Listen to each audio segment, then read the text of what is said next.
Meus irmãos, vamos continuar a nossa jornada, a nossa caminhada no livro de Neemias.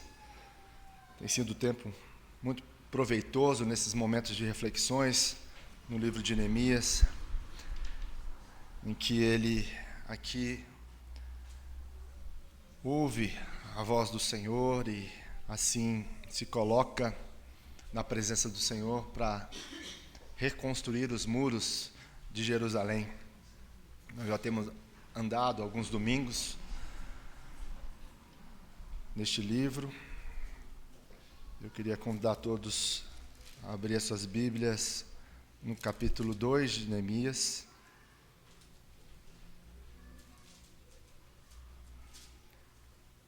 Versículo 8. Nós vamos ler até o versículo 20. Eu lerei até os versículos 20.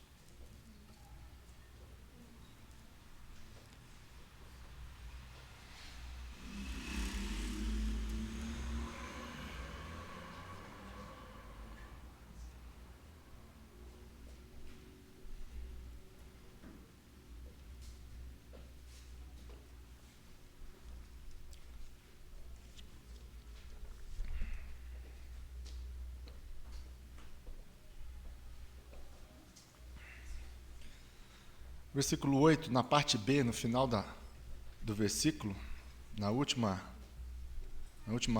frase, nós vamos iniciar aí, da parte B do versículo 8 até o versículo 20.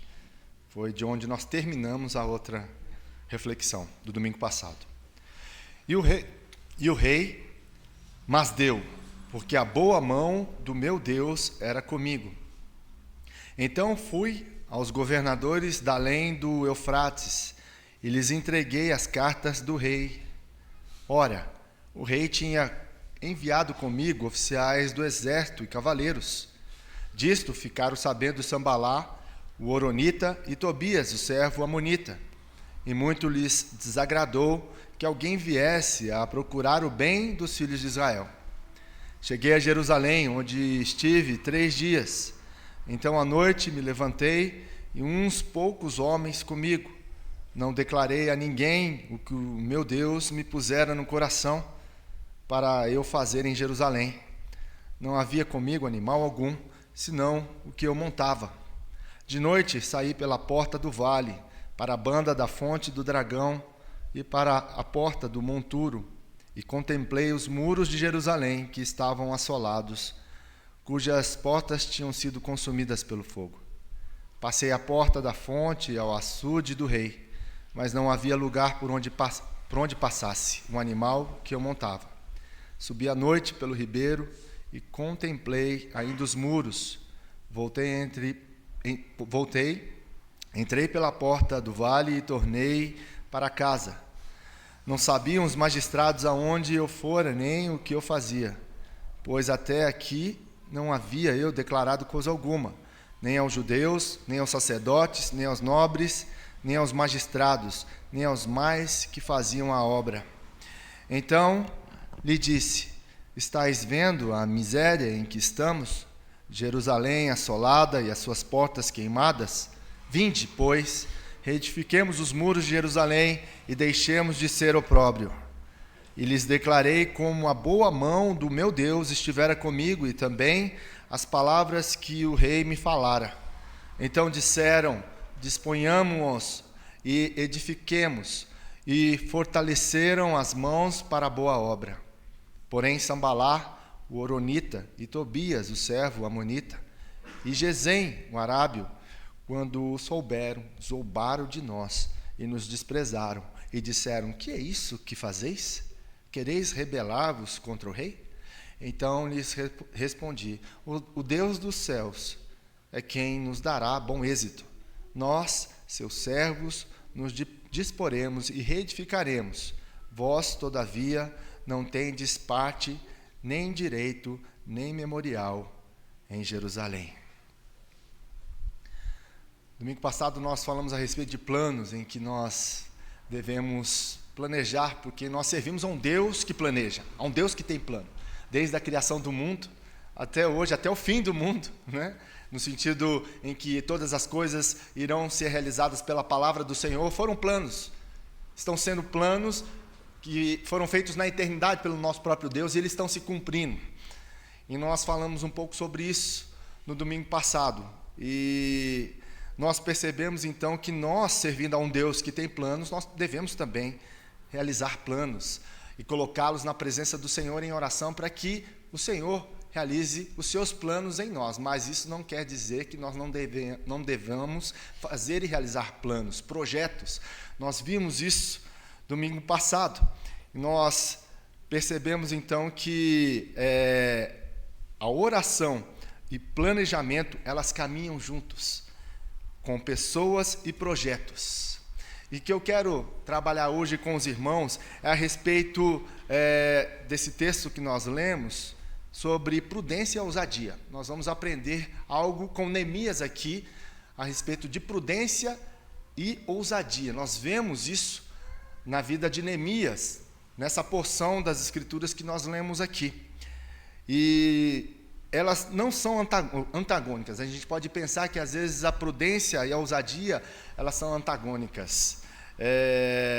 Mas Neemias, ele teve essa habilidade na verdade, elas são antagônicas, mas Neemias teve essa habilidade em integrar o antagônico, aquilo que são diferentes um do outro, e trabalhar essas duas coisas junto, como nós temos visto que Neemias tem trabalhado.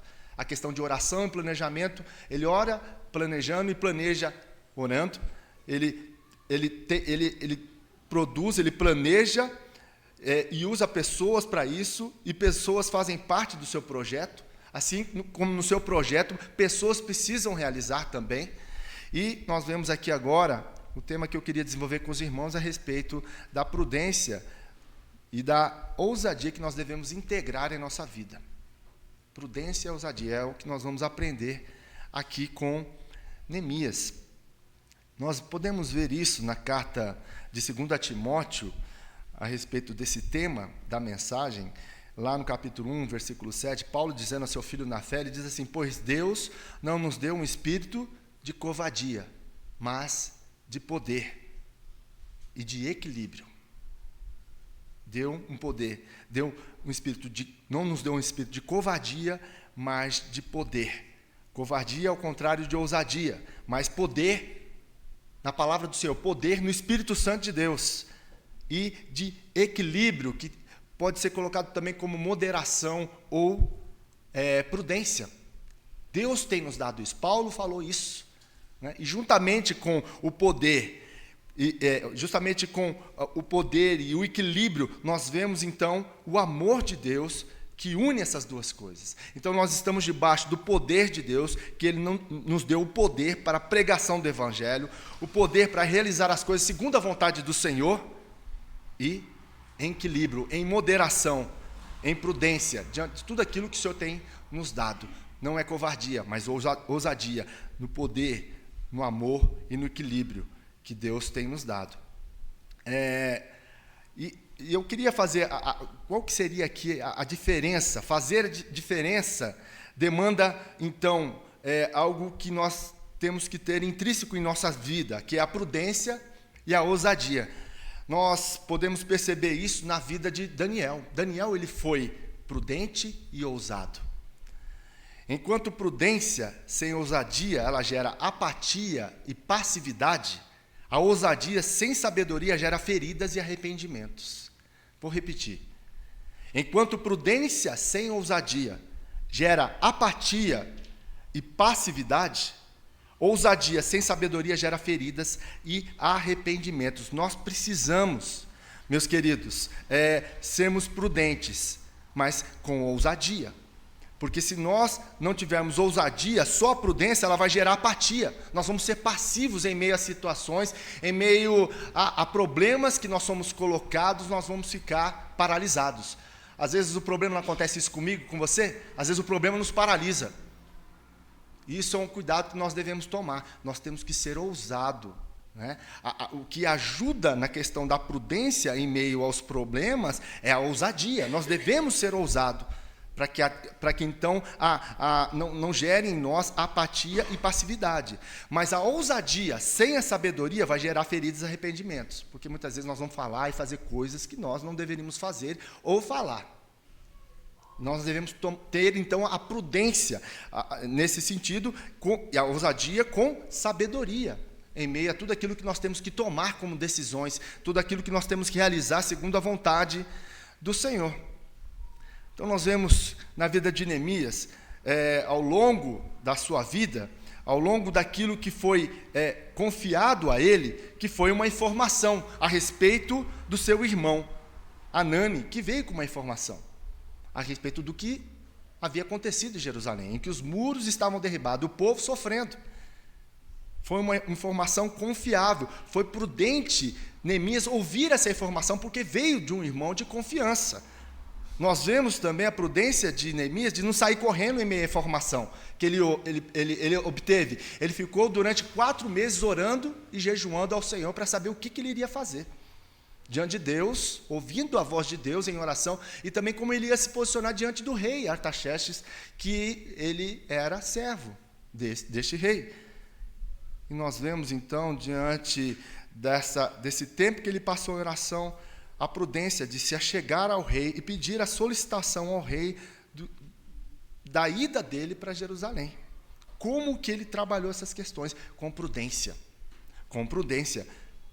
E aí nós vemos, então, Neemias executando um plano sobre a bênção de Deus. Foi o que nós falamos domingo passado, e nós vemos aqui, como nós começamos o versículo, em que Neemias diz que tudo o que aconteceu em relação à bondade de Deus, à direção de Deus, foi porque a mão de Deus estava sobre ele, por isso que se cumpriu o que se cumpriu na vida dele. Por isso que o rei liberou para que ele fosse, porque a boa mão de Deus estava sobre ele, o abençoando.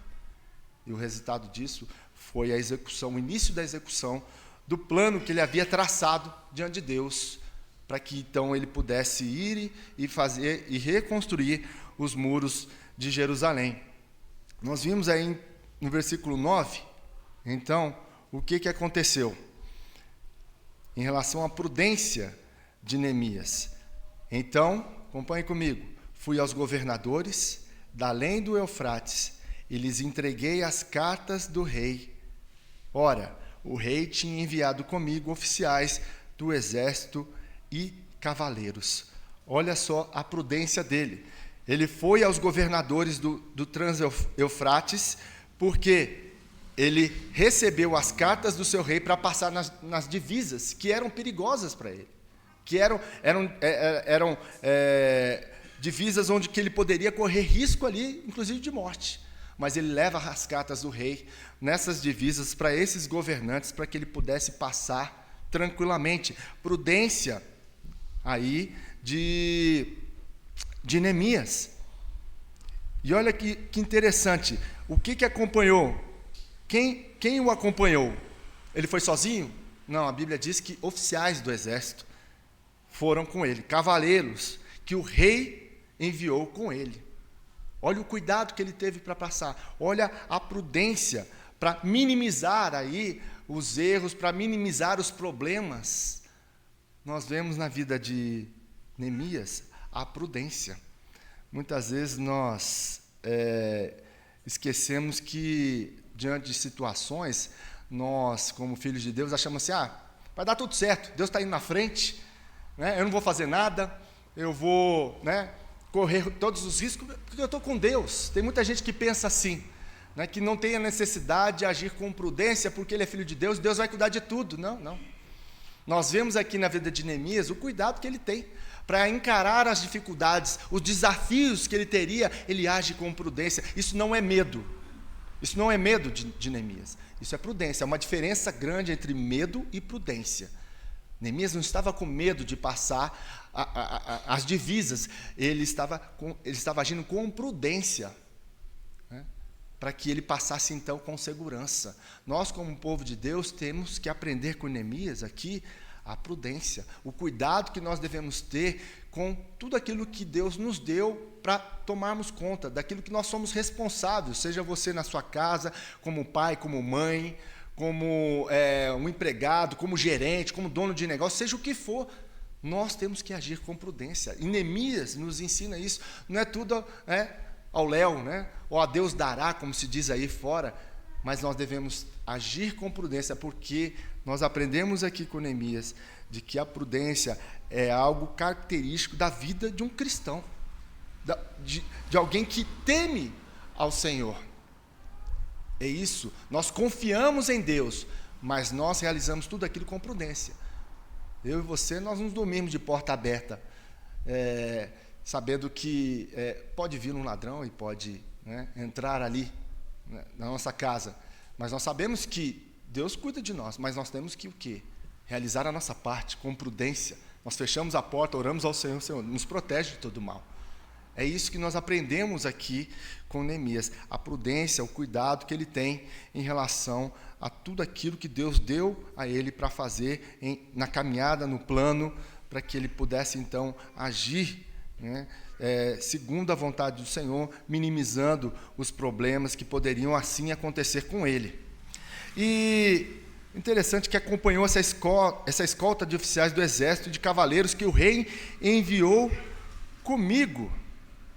Olha só, por que ele leva esses oficiais? Porque poderia ter problemas, e não é que não tinha, e não é que tinha. Olha o versículo 10. Disto ficaram sabendo Sambalá, o horonita, e Tobias, o servo amonita. E muito lhes desagradou que alguém viesse a procurar o bem dos filhos de Israel. Nós vemos aí, então, a primeira oposição de Neemias. Sambalá e Tobias. Homens de coração duro, homens que estavam ali e viram a chegada de Neemias como um desagrado.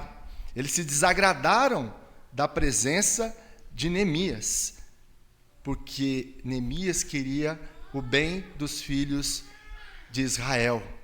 Quem era Sambalá? Sambalá, ele era um homem meio judeu aí, e que era um governante político.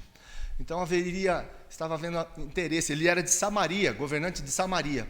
Então, tinha interesses políticos por trás da não ida de Neemias para Jerusalém, porque como Samaria estava bem financeiramente, bem no sentido geral, ele usufruía disso quando Jerusalém ainda estava derribada, os muros estavam derribados, Jerusalém estava enfraquecida, com isso Samaria estava forte. Então, ele pensou assim, se Neemias for para lá e ajudar os filhos de Deus, Jerusalém pode se fortalecer de novo e eu vou perder poder para Jerusalém. Então, ele se opõe a isso, ele se opõe a Neemias. E tem também aí o horonita Tobias, que é o oficial aí, amonita de Sambalá. E nós também podemos ver uma outra oposição continuada, né? Mais um que entra na oposição no versículo 19 que nós lemos aí.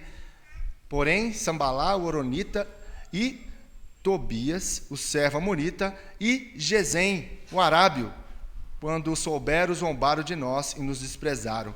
E disseram, que é isso que fazeis? Quereis rebelar-vos contra o rei? Entrou mais um na jogada aí, esse Gesem, o arábio. Ele fazia parte de um grande centro ali na Arábia, que é os Emirados hoje. Centro já poderoso naquela época. Então esses três se levantam contra Neemias. 3 governadores, 2 governadores, um servo do governador, o Tobias, em que eles eram homens de poder. E uma oposição forte, então, estava se levantando contra Neemias aqui. Uma oposição bem difícil.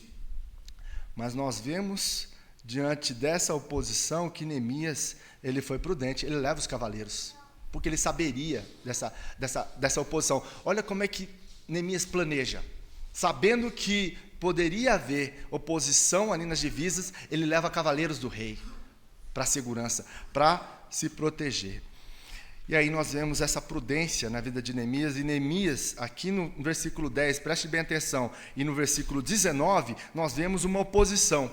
E dos versículos de 11 a 18, nós vemos a chegada de Neemias em Jerusalém e o desafio da reconstrução do muro. Está vendo que no meio das oposições, nós vemos Neemias já chegando a Jerusalém e tendo o desafio de reconstruir os muros, mas com oposição. É interessante, nós sabemos que na nossa vida a gente vai ter oposição, né? Quem nunca aqui teve uma oposição? A oposição ela tem um lado positivo e negativo. Tem opositores que fazem a gente refletir diante daquilo que muitas vezes nós podemos estar errado no nosso falar, no nosso agir. Então, a oposição, de certa forma, ela é boa nesse sentido quando nós somos confrontados, talvez num erro que nós estamos cometendo. Aí vem opositores diante daquilo que a gente está achando que é certo, mas é errado. Deus, às vezes, levanta pessoas até ímpias para dizer, você está errado. Mas, geralmente, são pessoas de Deus, homens de Deus, mulheres de Deus, em que vem dizer assim, meu filho, olha, o que você está fazendo não está errado. O que você está fazendo com a sua esposa não está certo. O que você está fazendo com o seu marido não está certo. Como você tem criado os seus filhos, não está correto. Né? Não é bom você fazer o que você tem feito. E a oposição, muitas vezes nesse sentido, é boa, mas existe também a oposição que vai contra nós, no sentido de nos arruinar, no sentido de nos destruir. E é o que acontece aqui com Neemias. Os opositores aqui são para destruir Neemias, para destruir os planos que Deus tinha colocado no coração de Neemias para a reconstrução dos muros de Jerusalém. Então, os irmãos conseguem perceber os dois tipos de oposição que às vezes acontecem na nossa vida e que nós precisamos ter discernimento de Deus para entender aquilo que vem do mal e aquilo que vem de Deus para as nossas vidas, para nos orientar e dizer assim, espera aí, olha, não é por aí, não é por aí. E o cuidado que nós devemos ter é de realmente ouvir as pessoas que estão falando para o nosso bem, para o nosso cuidado. E aí, o que acontece no versículo 11? Ele chega a Jerusalém, onde ele esteve 3 dias. Ele chegou a Jerusalém. E essa caminhada aí de Jerusalém a Suzã, onde ele está, de Suzã a Jerusalém, onde ele estava, né, de Suzã a Jerusalém, foram 2 meses de caminhada, de cavalgada. Imagina, 2 meses. Andando até Jerusalém.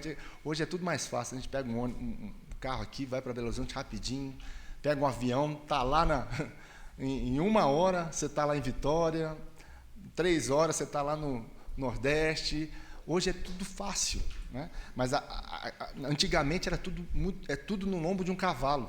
E ele demorou aqui 2 meses. A gente se assusta, né, com essa caminhada que ele teve, com essa cavalgada. E o que acontece depois de 2 meses? Ele vai, e o que acontece? Ele descansa 3 dias. Antes de começar o trabalho, a obra, antes de ele avaliar o que estava acontecendo em Jerusalém, ele descansa. E mais uma coisa a gente reflete aqui, que eu já falei a respeito do descanso, que é necessário. Nós precisamos descansar em meio à vida louca que a gente vive, do trabalho. Nós precisamos entender que o trabalho é bênção de Deus, mas o excesso de trabalho nos atrapalha. Nós precisamos ter descanso para nós, descanso para a família. Por isso que o domingo é o dia do Senhor, o dia do descanso. O dia onde você tem aqui para descansar com a sua família, para louvar ao Senhor, para adorar ao Senhor, para buscar ao Senhor. Nós precisamos descansar na presença do Senhor, diante de tudo aquilo que nós estamos vivendo, nessa vida atribulada, nessa vida agitada. O cuidado que a gente tem que ter com a nossa vida, com o descanso, com a saúde, né? Com a saúde emocional, com a saúde espiritual, com a saúde física. O descanso é importante. Nós aprendemos aqui, mais uma vez com Neemias, que ele descansou 3 dias. Ele descansou para ele ter energia e força para trabalhar, porque o trabalho ia ser intenso, intenso. E aí o texto continua no versículo 12. Então, à noite me levantei, e uns poucos homens comigo. Não declarei a ninguém o que meu Deus me pusera no coração para eu fazer em Jerusalém. Não havia comigo animal algum, senão o que eu montava. Olha que interessante agora que Neemias, o que os irmãos percebem aqui no versículo? Que Neemias não conta para ninguém. Ele fica em silêncio, o que Deus tinha colocado no coração dele. Nós aprendemos mais uma vez aqui com Neemias, em que nós não devemos falar tudo aquilo que tem em nosso coração para as pessoas. Tem coisa que a gente tem que ficar em silêncio. A gente tem que guardar no coração aquilo que Deus está fazendo na nossa vida, aquilo que, às vezes, você, diante de uma pessoa, não pode compartilhar, porque é algo íntimo, é algo que talvez aquela pessoa não vai entender aquilo que você está passando, por imaturidade na fé. Ou, às vezes, você, na empolgação, você quer contar, você já teve essa experiência, que você contou uma coisa boa, contou para a pessoa foi lá, abriu a boca para todo mundo, estragou. É aquele negocinho, ó, eu vou contar uma coisa para você aqui, ó, mas não conta para ninguém. Chegou no dia seguinte, a família toda estava sabendo, né? E aquilo lá foi ruim, porque foi uma coisa íntima, que você compartilhou com a pessoa, aí você fica o quê? Triste, decepcionada, né? Uma situação difícil. E nós aprendemos com Neemias aqui que o silêncio é importante. Tem coisas, meus irmãos, que a gente tem que guardar no coração, esperar Deus fazer. Tem coisas que Deus tem compartilhado com você na sua vida, guarde no seu coração, coloque em oração na presença do Senhor. Tenha pessoas específicas para que você possa contar aquilo que Deus tem colocado no seu coração. Mas é aquilo que a gente muito, né? Aquilo que minha avó já dizia, né? Quem muito fala dá bom dia a cavalo, não é? E boca fechada não entra mosquito. A gente tem que ter esse entendimento, essa sabedoria de saber guardar muitas coisas no nosso coração. Isso é importante. Nós aprendemos aqui com Neemias. Não estou falando que às vezes é necessário nós abrirmos o nosso coração, a nossa vida, mas com pessoas específicas, com pessoas que você já tem uma caminhada, que vai carregar aí os fardos, que vai carregar situações difíceis com você, que vai orar com você, que vai orar por você, que vai te auxiliar, que vai te abençoar.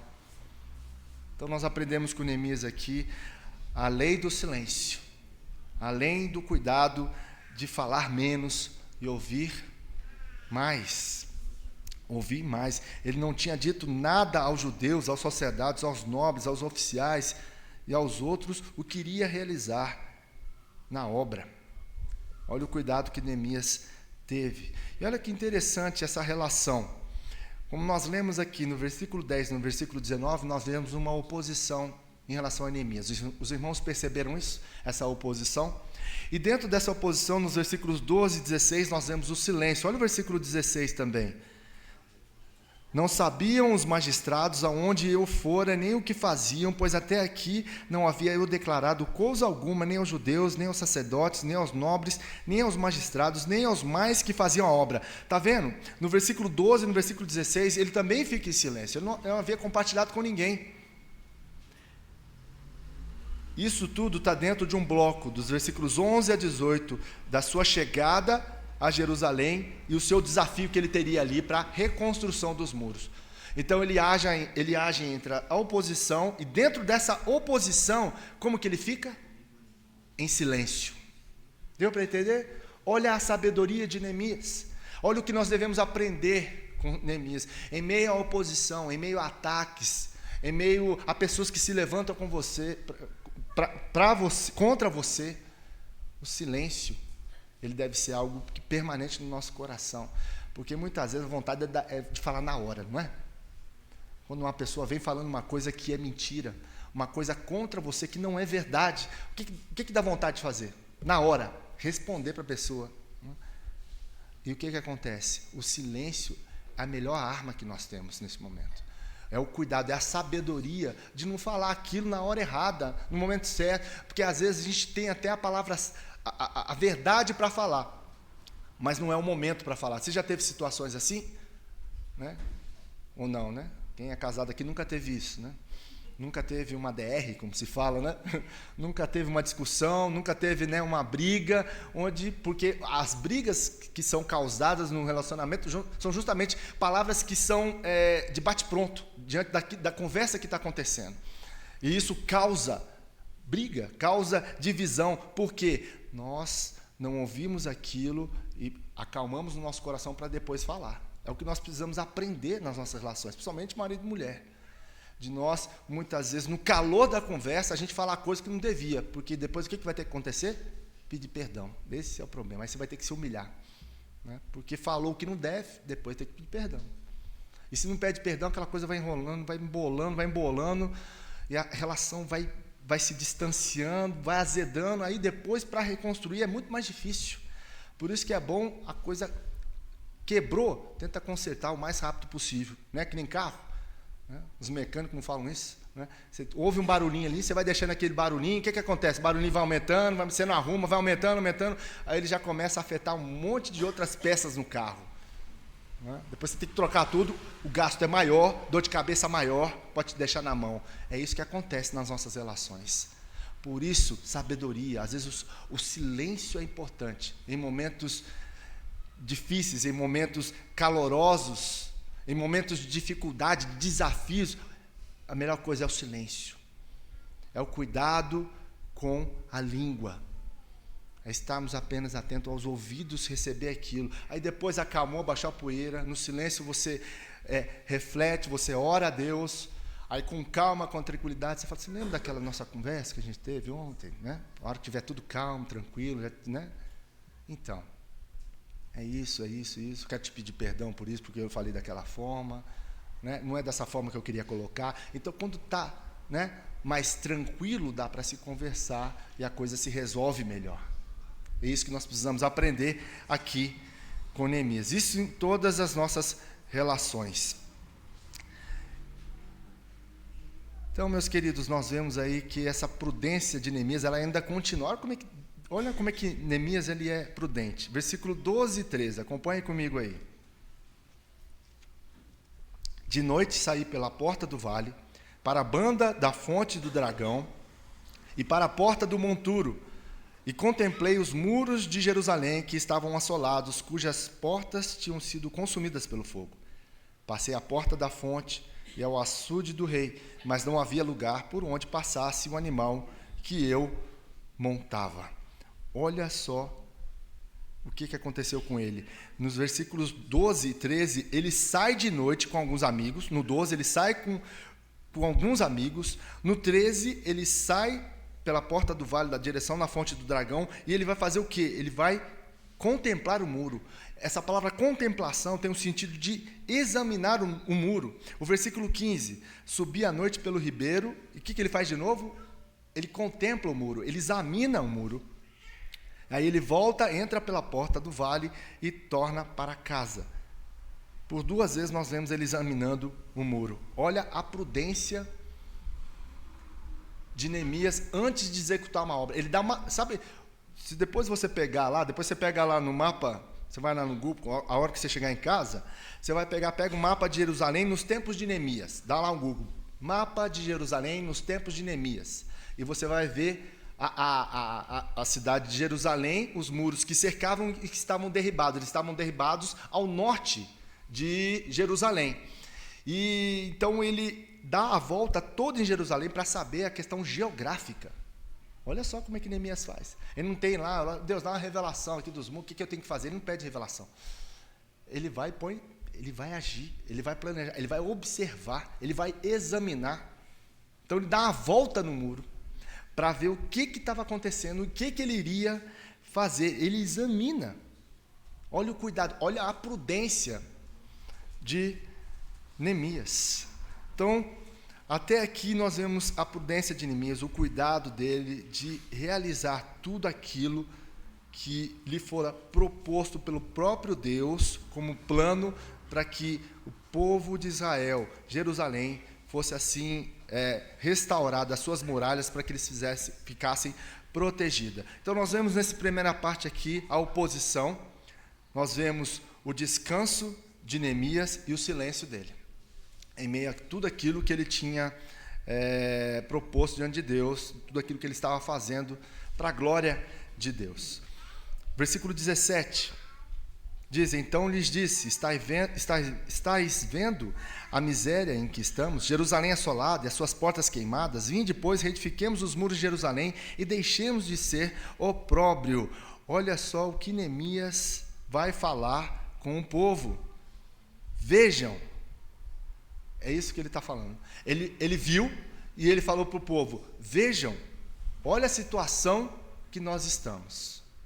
Vocês pararam para ver? E olha que interessante, ele fala para ver o quê? Uma realidade.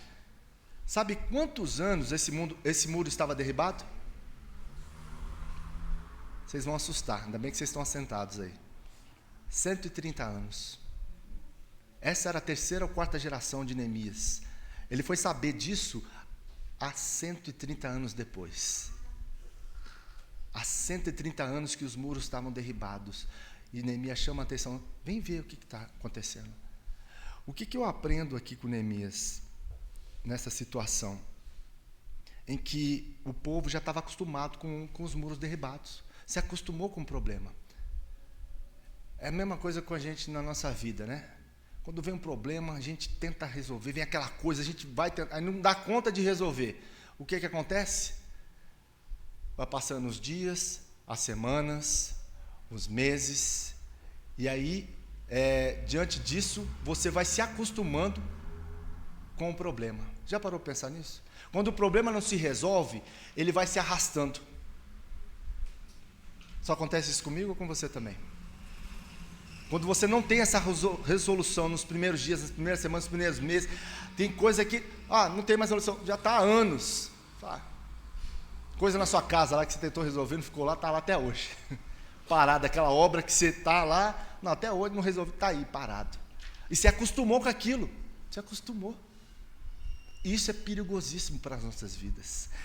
Meus queridos, a gente fica cego, às vezes, para a realidade dos problemas que nós estamos passando.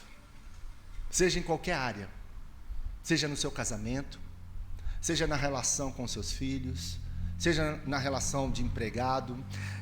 Nós, às vezes, deixamos as coisas do jeito que elas estão, porque, não resolve mesmo, e se acaba acostumando com aquilo que não é para acostumar. Por isso que Neemias, ele olha o muro e fala assim, gente, vocês estão vendo o que está acontecendo? O texto fala que, vocês estão vendo? É claro, é óbvio que eles estavam vendo. Mas olha que interessante, eles estavam acostumados com os muros há 130 anos já. Não resolvia, não tinha solução. Então por isso que eles falam, vejam, olha a realidade que está isso. Não está bom. Olha a realidade do seu casamento. Olha a realidade das suas relações com o irmão da igreja, com família, com vizinho. Olha como é que está isso. Olha como é que está a sua vida espiritual. Se acostumou com aquela vida espiritual medíocre. A sua relação com Deus, ela é básica. Às vezes de vir à igreja, né, de fazer uma oração quando dorme, às vezes de manhã. Na alimentação você já até esqueceu. Isso aí, individualmente, imagina com a família. E você se acostumou. E o que eu quero trazer para você hoje, meus irmãos, através da palavra do Senhor, vejam como que está a sua vida. Em meio a tudo que você tem passado, que não é normal. Que não é normal, que precisa ser reconstruído. E nós temos um Deus que pode reconstruir todas as coisas na nossa vida. Porque nós servimos a um Deus do impossível. Porque para os nossos olhos, muitos problemas, eu imagino por esse povo aqui, olhava para os irmãos, como é que a gente vai construir isso? É impossível. A fé deles foi minando diante de um Deus todo-poderoso, que ele serviu, o Deus de Israel. Às vezes a gente tem isso na nossa vida. Não parece, não resolveu, não vai resolver mais, tá bom, se acomoda. Não, nós servimos a um Deus do impossível. Vamos orar mais, vamos buscar mais, vamos servir mais, vamos conhecer mais o Senhor. Para que, então, diante das circunstâncias, nós dizemos assim, eu não posso, mas Deus pode.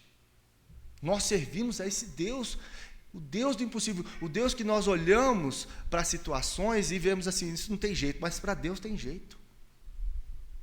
Porque se Deus não tivesse jeito de reconstruir ou de consertar algo, Ele não seria Deus.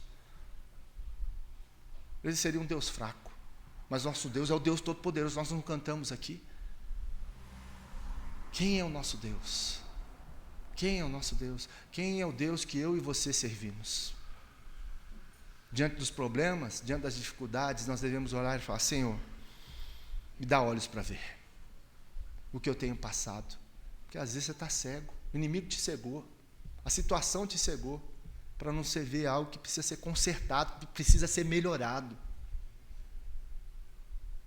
É isso que nós temos aprendido com Neemias, a viver a vida com excelência, a viver a vida que agrade a Deus,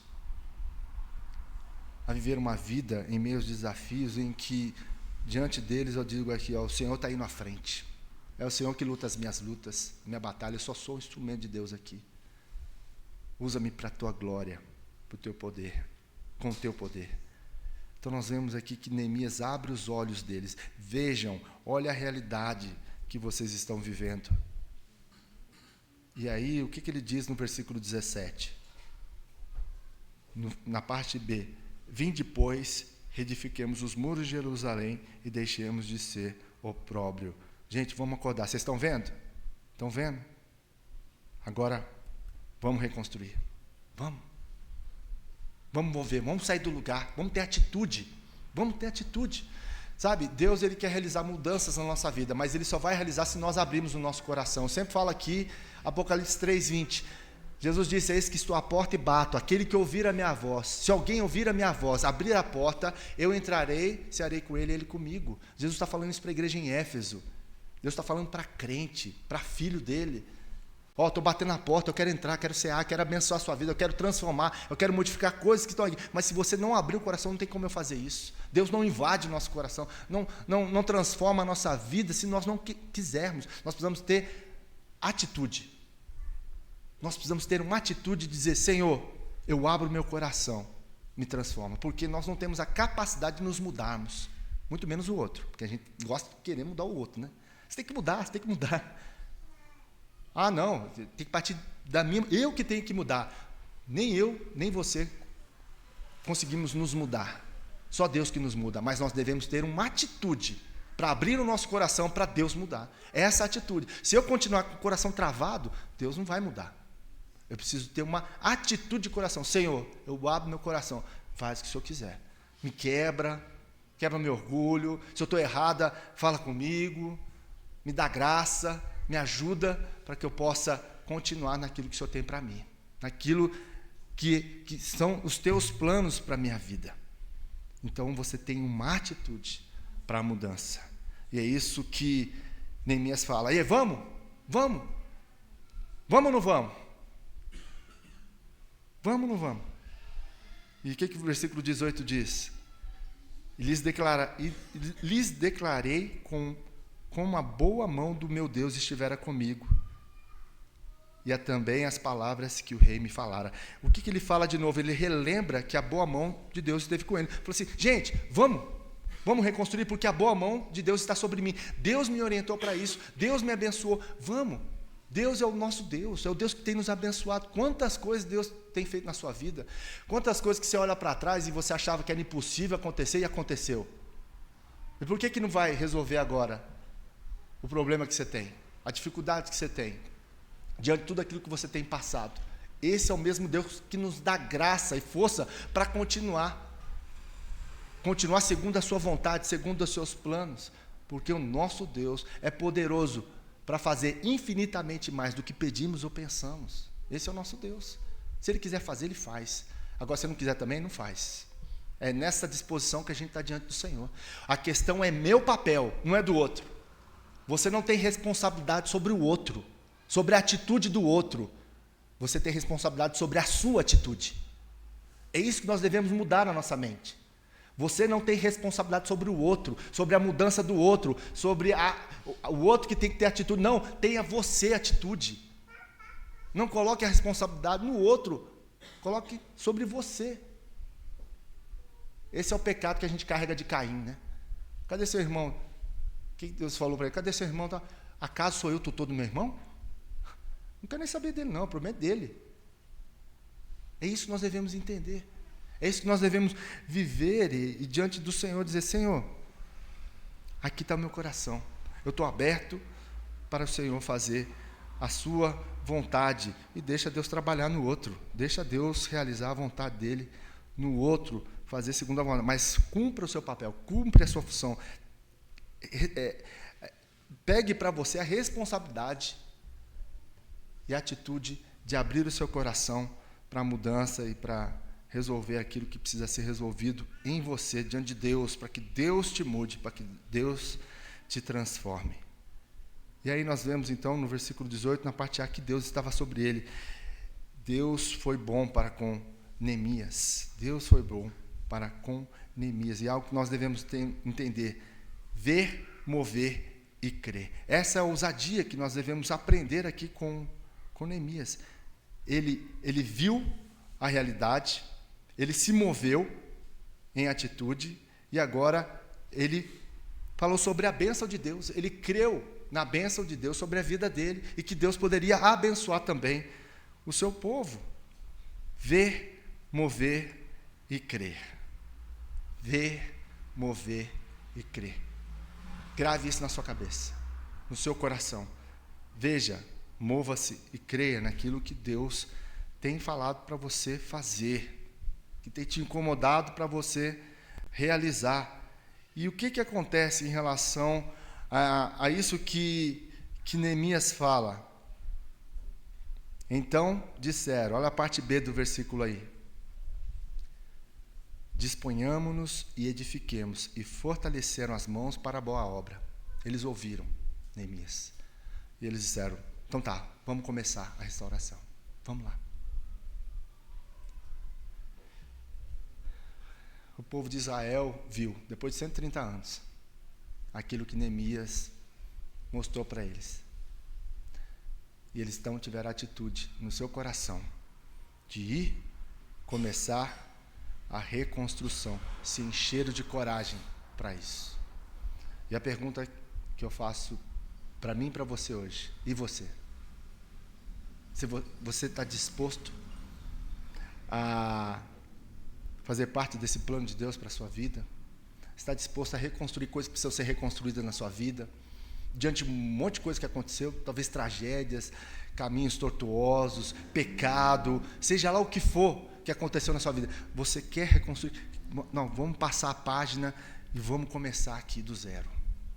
Vamos reconstruir da maneira certa, do jeito certo, daquilo que a palavra do Senhor nos ensina.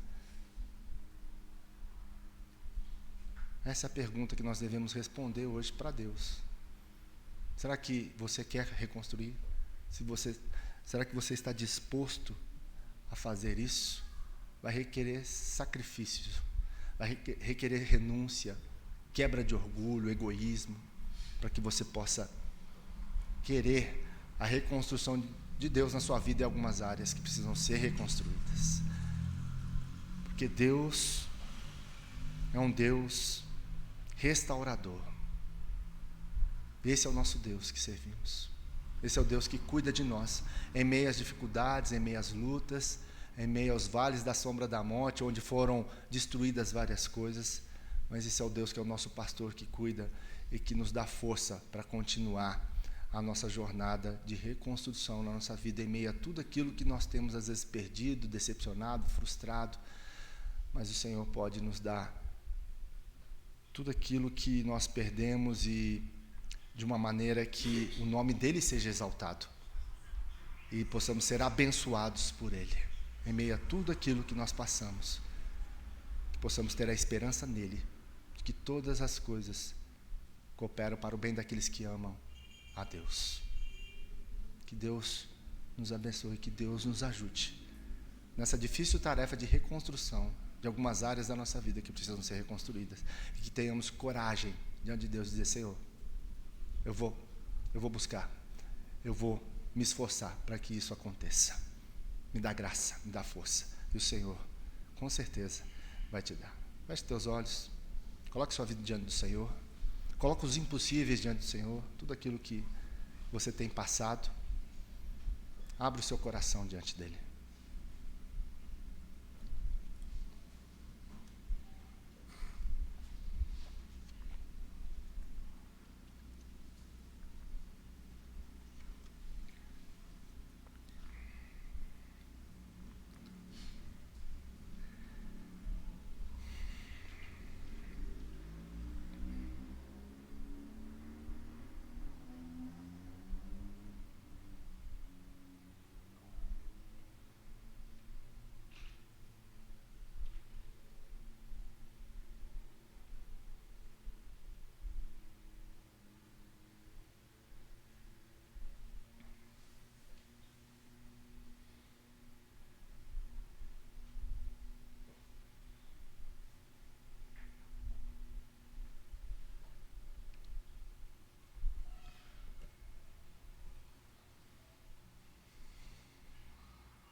Jesus, obrigada, Senhor, porque sempre estás conosco, Pai.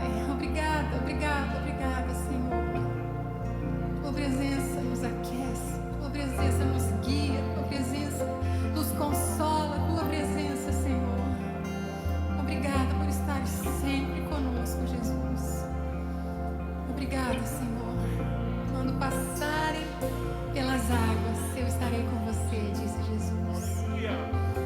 Quando passarem pelo fogo, ele não queimará, nem a chama arderá em você. Quando passarem pelos rios, eles não me cobrirão.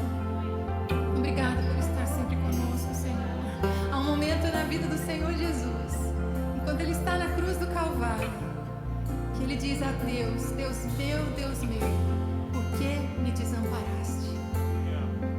Foi necessário que Jesus se sentisse sozinho, para que eu e você nunca mais nos sentíssemos sós, porque Ele está conosco em todo tempo, na noite fria,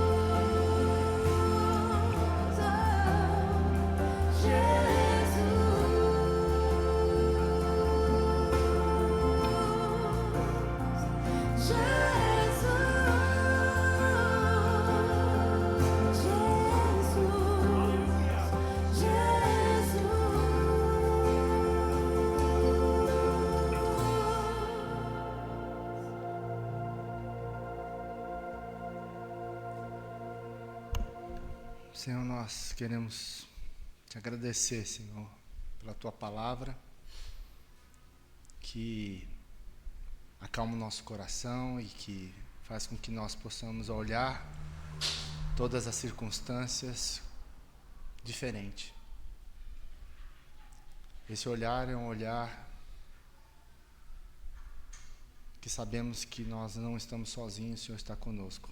Em meio a todas as circunstâncias e tudo aquilo que nós passamos, em que precisamos de reconstrução. O Senhor é o nosso bom pastor, é o arquiteto da nossa alma.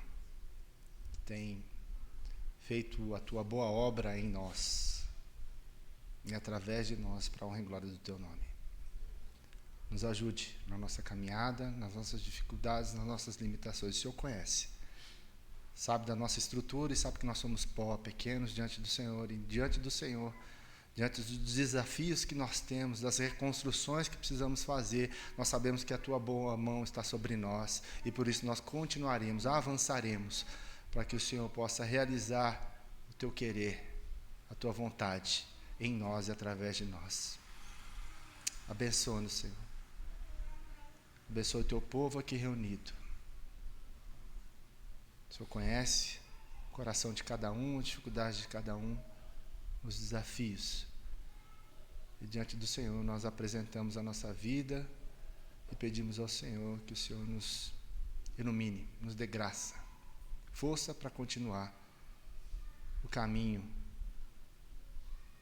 que o Senhor disse que nós conseguiríamos com o Senhor a vencer todas as coisas, no Senhor. Obrigado por tudo.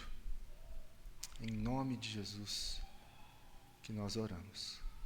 E que a graça do nosso Senhor e Salvador Jesus Cristo, o amor de Deus, o nosso eterno Pai, as ternas consolações do Espírito Santo de Deus e o seu poder repouse sobre nós, o teu povo aqui reunido e sobre toda a face da terra, hoje e para todo sempre. Amém.